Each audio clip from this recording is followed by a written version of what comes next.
Créer des nouvelles features dans le train grâce à son téléphone ou à une interface web, vous en rêviez? Anthropic l'a fait avec cette nouvelle version de Claude Code Web mobile. Bonjour à tous les amis et bienvenue dans cette nouvelle vidéo. Aujourd'hui, on va aborder la nouvelle feature. Alors, ce n'est pas un nouveau modèle, c'est une nouvelle fonctionnalité que Claude Code Anthropic du coup nous propose avec Claude Code Web/mobile. Alors, on va se concentrer pour des raisons évidentes de démonstration sur la version web. Vous allez voir que ça va pouvoir améliorer grandement votre workflow, votre vision et votre façon de travailler. On passe tout de suite du coup sur mon écran. Alors, qu'est-ce que c'est du coup Claude Code Web? Aujourd'hui, vous utilisez potentiellement Claude Code via l'extension VS Code, un plugin, soit avec le CLI. C'est OK, c'est bien, mais c'est vrai qu'on est sur un environnement cloisonné, on est sur notre machine en local et on n'a pas la notion de cloud. Ce que Claude Code a fait, je dirais que c'est plus rattraper le retard ou la fonctionnalité que propose déjà Codex. Vous savez, Codex, on a fait une petite vidéo où on peut du coup lancer des fonctionnalités en background sur le cloud, comme ça quand vous êtes dans le train, vous êtes parti du boulot, ah j'ai oublié de faire ça, vous prenez votre portable ou votre PC portable, peu importe, vous demandez de faire quelque chose, en général le portable c'est plus logique dans la façon un peu plus moderne, vous dites oh, tiens, corrige-moi cette issue, machin, etc., ou j'ai oublié de faire ça, vous lancez la tâche dans le cloud et quand vous rentrez chez vous sur votre PC ou le lendemain au boulot, vous revenez, vous pouvez effectivement faire des peer reviews ou vérifier ce qui a été fait par l'IA. Ça, c'était le cas avec Codex. Claude Code a rattrapé du coup, comme je le disais, son retard et maintenant nous propose effectivement de faire à peu près la même chose. Et nous, ce qui va nous intéresser, c'est toujours plus, c'est l'augmentation, le gain de productivité et l'approche qui peut être différente effectivement, qu'on n'est pas à son poste de travail ou qu'on veut vibe coder quelque chose ou qu'on veut développer une nouvelle fonctionnalité. On va voir que ça amène du travail en parallèle qui est encore plus performant, mais ça on va le voir à la fin avec le workflow, le nouveau workflow. Alors, Claude Code, qu'est-ce que c'est? On va voir étape par étape, du coup, si vous ne l'avez pas. Alors, si vous ne l'avez pas, déjà, la première chose qu'il faut avoir, c'est un compte forcément Claude Code, et il faut du coup connecter son compte à GitHub. Sinon, vous n'aurez pas accès aux environnements, on va dire. Alors, pour ce faire, comment ça se fait? On va dans Claude, donc le Claude classique, quand vous tapez vos prompts au quotidien. Ici, vous allez dans Settings, si ce n'est pas déjà le cas, et vous allez dans Connectors. Ici, dans Connectors, il vous propose de vous connecter à votre GitHub. Voilà, moi c'est déjà fait, je vais pas me déconnecter pour le refaire. Ça va vous ouvrir une petite fenêtre de prompt, oui, vous autorisez, oui. Ensuite, suite à ça, qu'est-ce qui se passe? Suite à ça, vous vous retrouvez du coup ici, dans cette URL-là, qui est claude.ai/code. Pour y accéder depuis l'interface classique, j'ai envie de dire, c'est tout simplement ici, ce petit onglet maintenant qui est apparu, qui s'appelle Code. Et ça vous emmène du coup directement ici.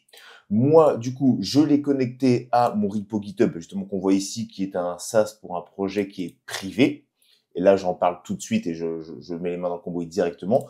Pourquoi c'est important? Parce que ici, de base, initialement, quand vous allez connecter votre repo, vous allez autoriser Claude Code à accéder à votre GitHub. Les repos qui sont privés ne sont pas visibles. Pour les voir, vous descendez tout en bas et vous installez tout simplement ici, installe GitHub App. Ça va vous ouvrir une nouvelle fenêtre ici et il va vous demander est-ce que vous autorisez bien du coup GitHub à accéder, etc. Vous dites oui. Vous sélectionnez le dossier, si vous voulez, le repo précis, si vous voulez un repo précis, ou sinon vous pouvez dire autoriser à tout. Moi, je suis connecté du coup à un SaaS qui est en MVP. D'accord? Le SaaS, on s'en fout, c'est un SaaS qui est en Laravel, etc., qui gère les stocks pour de l'alimentaire. Pas de problème. Maintenant qu'on est connecté, la magie va commencer à opérer. Qu'est-ce qui va se passer? C'est qu'ici, du coup, je suis du coup, sur mon application web, mais on pourrait imaginer que je suis sur mobile, et je suis connecté à la branche, du coup, de mon repo, et je peux lui demander de faire des choses. Alors là, c'est un vrai projet, donc je vais éviter de tout casser, mais dans l'idée, ce que je peux faire, sur ce projet-là, je crois qu'il n'a pas de readme, ce projet-là. Alors, je vais lui dire, en gros, génère-moi un fichier readme pour ce projet. On appuie Enter, on voit bien que je suis bien sur la bonne branche, le bon projet, et là, il va commencer du coup à avoir tous les outils et toutes les autorisations pour commencer à travailler sur le projet. Donc, il va lire le projet. Il faut imaginer vraiment que c'est un CLI, mais dans le cloud. Alors, je veux dire, faut imaginer parce que on va le voir dans quelques instants, il va avoir comme quelques limitations. La première limitation que j'ai rencontrée pendant qu'il travaille, on va regarder, c'est qu'en gros, je ne peux pas faire de, on peut pas utiliser la commande GH. Donc en fin de compte, il peut pas accéder à GitHub pour soit faire quoi, pas directement pour lire les issues par exemple. Le truc tout bête, c'est qu'en gros, j'ai créé une issue pour la démo sur ce projet-là. Là, c'est ma nomenclature, donc update feature, add multi-product, vocal action. Cette feature-là, là, j'ai mis description toute bidon, histoire de dire qu'en gros, il y a quelque chose qui a été créé. Et je lui ai demandé, on va le voir, on va le tester ensemble, va voir l'issue sur mon repo, sur mon GitHub. Il me dit non, j'ai pas accès. Donne-moi le lien. Je lui donne le lien. Ah, je peux pas scraper, j'arrive pas à avoir accès. Bon, du coup, finalement, l'alternative, c'est de lui donner tout simplement le descriptif de l'issue et tout simplement de lui envoyer. Et là, il va faire des choses. Ça, c'est un petit peu le point noir. Mais pour ce qui est des points positifs, du coup, là, il est en train de faire le README. Et ce qui est fort et ce qui est super intéressant, c'est qu'on voit, si vous voyez en bas de l'écran, juste ici, hop. Petite parenthèse rapide, si tu veux intégrer l'IA dans ton SaaS, mais de façon vraiment utile, que ce soit dans ton produit ou dans ton process de développement, je t'invite à cliquer sur le premier lien en description. On t'offre un diagnostic stratégique 100% offert. Tu viens avec ton projet, on t'aide à identifier les bons leviers IA, sans complexité, et ça, que tu bosses avec nous ou pas par la suite. Juste ici, en bas de l'écran, on voit qu'il a du coup créé une branche. Du coup, dans le cloud, dans son environnement à lui, il a créé une branche qui s'appelle Claude.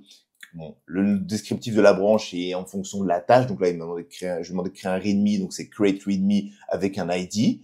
Et on voit un truc super intéressant quand il va terminer, c'est que je peux, depuis du coup mon téléphone ou de l'interface, je peux créer la PR directement.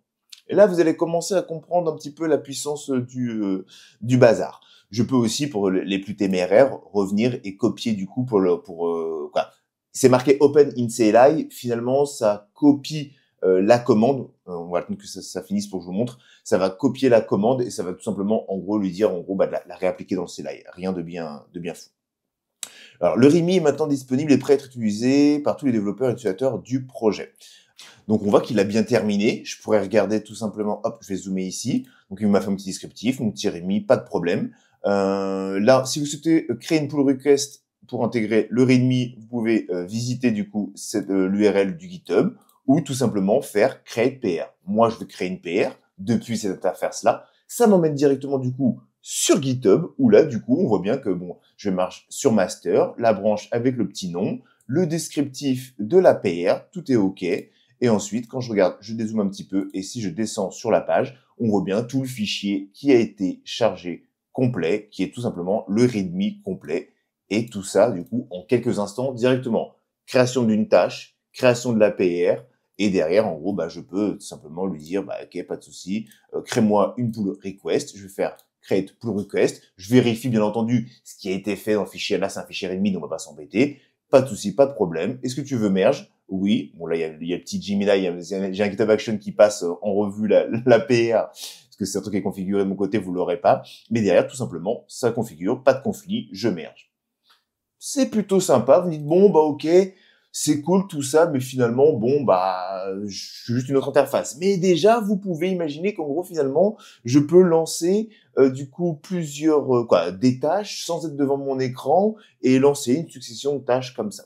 Et l'avantage finalement, donc là, je vais m'arrêter ici pour les exemples en gros, parce que on voit que ça fonctionne, on va pas le demander de faire de nouvelles features. Je pourrais donner l'issue, comme je l'ai dit, je vous ai parlé un peu de l'issue ou de développement de nouvelles features. Je pourrais le faire, mais ça va pas d'intérêt pour la vidéo, ça va prendre du temps pour avoir un résultat qui, donc, on sait, Claude Code, vous connaissez, on n'est pas là pour tester le modèle, 4.5 marche très très bien. Maintenant, qu'est-ce que ça change du coup de façon, on va dire, fondamentale? Alors, avant, du coup, aujourd'hui, toi, en tant que développeur, donc toi, tu es ici, tu utilises du coup Claude Code. Je vais peut-être baisser le trait ici. Hop. Tu utilises du coup Claude Code et ensuite je vais zoomer, voilà, pardon. Donc toi aujourd'hui dans un environnement A, on va dire, d'accord. Donc tu es sur une branche, la branche 1, par exemple la branche en gros, tu es en train de créer, je sais pas moi, créer l'authentification. Donc tu es sur la branche 1, donc tu es connecté à Claude Code sur un projet précis, sur une branche précise. Aujourd'hui, c'est ce qui se passe. Tu dois attendre forcément que cette branche-là ou ton travail soit terminé sur cette branche-là avant de pouvoir passer à la branche suivante qui sera du coup toujours faite par toi sur Claude Code sur ce même projet, mais cette fois-ci sur une branche B, du coup, hop, sur une branche B, une branche numéro 2. Dans un environnement de travail aujourd'hui sur VS Code, on peut pas, le GitHub étant détecté, tu ne peux pas travailler sur deux branches simultanément différentes. Ça ne marche pas. Tu es obligé de changer à chaque fois de branche pour faire un travail différent. Et c'est un peu, et tout ça pour arriver du coup, pour merge. Donc je fais mon développement A, il est terminé, je passe à la feature numéro 2, branche numéro 2, je merge tout sur développe, je teste. Ok. Ça, c'est ce qui se passe aujourd'hui. Maintenant, la force de ce qu'on vient de voir, c'est qu'en gros, ça va changer beaucoup de choses dans le workflow. Le nouveau workflow après, en utilisant du coup Claude Code web ou mobile. Aujourd'hui, du coup, toi, tu es dans la capacité de pouvoir lancer Claude Code web, on va dire, alors on va le mettre en rouge, Claude Code web 1, sur une branche 1, faire la PR, et ensuite, tu as juste à tester.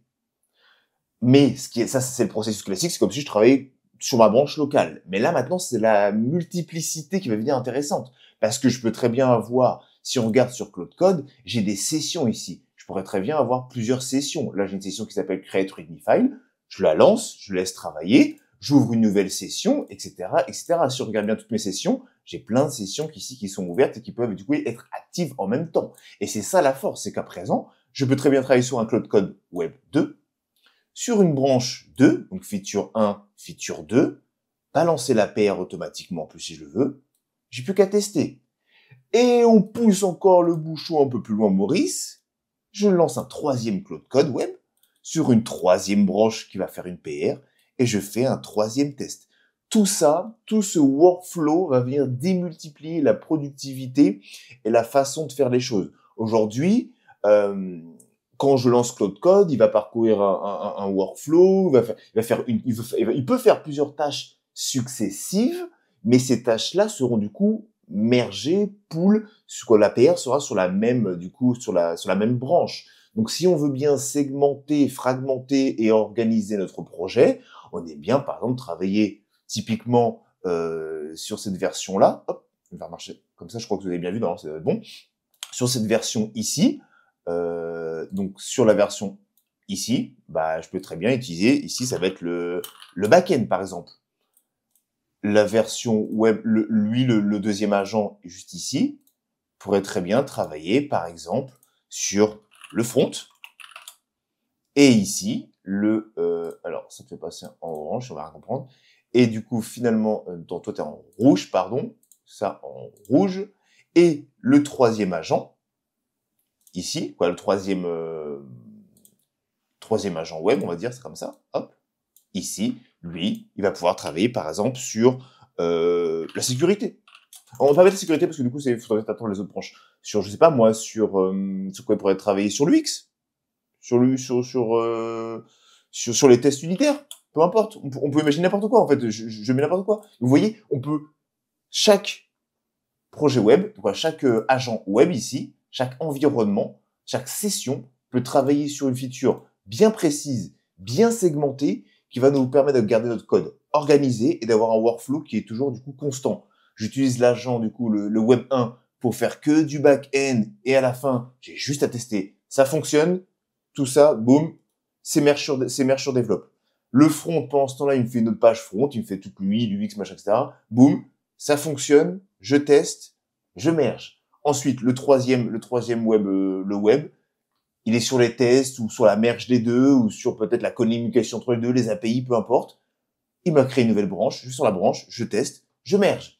Et ça, vous pouvez segmenter tout ça step by step, etc., etc., etc. Donc voilà un petit peu l'idée globale de dégrossi. Donc faudrait l'imaginer aussi sur un téléphone. Je vous laisserai tester sur téléphone, je l'ai pas encore testé, mais c'est la même mécanique, c'est le même principe que sur la version web dans tous les cas. Mais vous pouvez imaginer, du coup, vous êtes sur téléphone, comme je vous disais tout à l'heure, j'aime bien prendre cet exemple-là, je suis sur du boulot, merde, j'ai oublié de faire cette feature-là, etc., ou j'ai oublié de documenter ma dernière PR, etc. Ok, boum, boum, Claude Code. Documente-moi la dernière PR que j'ai faite, ou documente-moi le bout de code, etc. Boum, boum. Il fait. Le train, vous avez 10, 15, 20 minutes, 1 heure de trajet, etc. Vous rentrez, vous savez que le travail, il est fait. On peut lancer des agents comme ça, des web clis, j'aime bien les appeler, mais bon, des agents web, on va dire ça comme ça, de façon simultanée. Et je trouve que pour Workflow, pour l'organisation, c'est vraiment, vraiment game changer. Donc, je vous invite à le tester. Si vous connaissiez, donnez-moi votre retour. Si vous ne connaissiez pas, ben, Ravi de vous avoir fait découvrir ce nouvel outil. Testez-le. Si vous avez des questions, des commentaires ou quoi que ce soit d'autre, je vous invite à passer par la section commentaires. Si cette vidéo vous a plu, vous a aidé, vous a inspiré, n'hésitez pas à lâcher un petit like et à vous abonner. Nous, on se retrouve dans une prochaine vidéo. Et surtout, d'ici là, enjoy your SaaS. Si tu te reconnais dans l'un de ces cas, tu veux intégrer de l'IA dans ton SaaS, mais tu sais pas par où commencer, et t'as pas envie de builder une feature inutile. Tu veux utiliser l'IA pour développer et scaler plus vite ton produit sans brûler 10K en dev, en outils ou en prestat freelance. T'as un SaaS en ligne, mais ça ne vend pas et tu ne sais pas d'où ça vient, mais t'as besoin de résultats. Ou tu veux vendre à des entreprises, mais t'as zéro certitude sur ta conformité RGPD ou l'AI Act, cybersécurité. Alors clique sur le lien en description et dépose ta candidature. Si ton projet est éligible, on t'offre un diagnostic stratégique complet. On t'explique ce qui bloque et surtout comment corriger le tir. Simple, direct, sans détour. C'était Timothée, merci d'avoir regardé cette vidéo et on se retrouve très vite pour un prochain épisode.